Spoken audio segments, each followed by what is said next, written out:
A full-fledged campaign targeting the national debt is using 56 billboards in 10 different states like this one to raise a red flag and grab the attention of voters and lawmakers alike. And joining us now to share the goal behind the billboard campaign is Gretchen Hamel, the Executive Director of Public Notice and campaign leader of the billboard campaign. Good morning to you. Good morning. So, what do you hope to get out of these billboards? What's the message? Well, basically, we want to get this debate, the national debate, back to the main issues that are facing our country right now, and that's the economy, jobs, and government spending, which is basically holding the economy back. So we've been talking a lot about gaps. We've been talking a lot about issues that really aren't what this election is about. And these billboards are meant to drive that conversation back by, building intrigue amongst voters, educating them on the matter, and hopefully having them drive that debate back to the main issue of government spending. Sure, as we come up on, as your billboards depict, a not-so-sweet $16 trillion. Gretchen, I think the problem is, we see so many big numbers these days, you don't really have a handle on what $1 trillion is.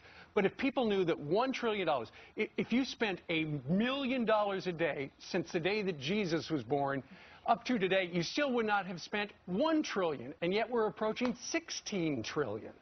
That's absolutely right. It's really hard to fathom what this amount of money looks like, but people understand the consequences to it, and they understand that there are personal consequences to them, their family, and the economy. This morning, Public Notice, the organization that I'm part of, is releasing a poll where it says the majority of voters are very concerned about the debt. Number one issue is, of course, government or economy and jobs. Number two issue is government spending.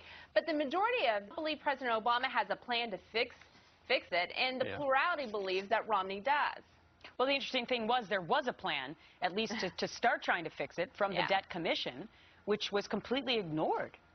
Well, there's been plan after plan. I mean, you have to look back at 2010 when the Debt Commission was formed. It was basically set up for failure, as it was just something to point to that they were trying to get something done on the debt, that it was an election year. They didn't want anyone to have to take a vote that they didn't want to take.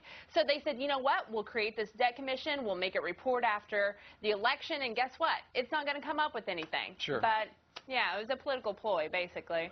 And, of course, your billboards are political. What quickly has been the reaction to them?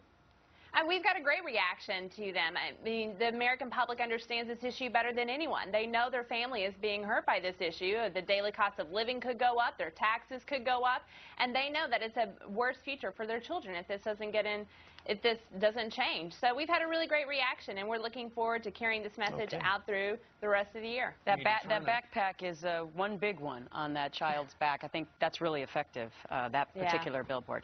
Gretchen Hamel, thanks much for your time. Thank you. Coming up on Fox and Friends, all eyes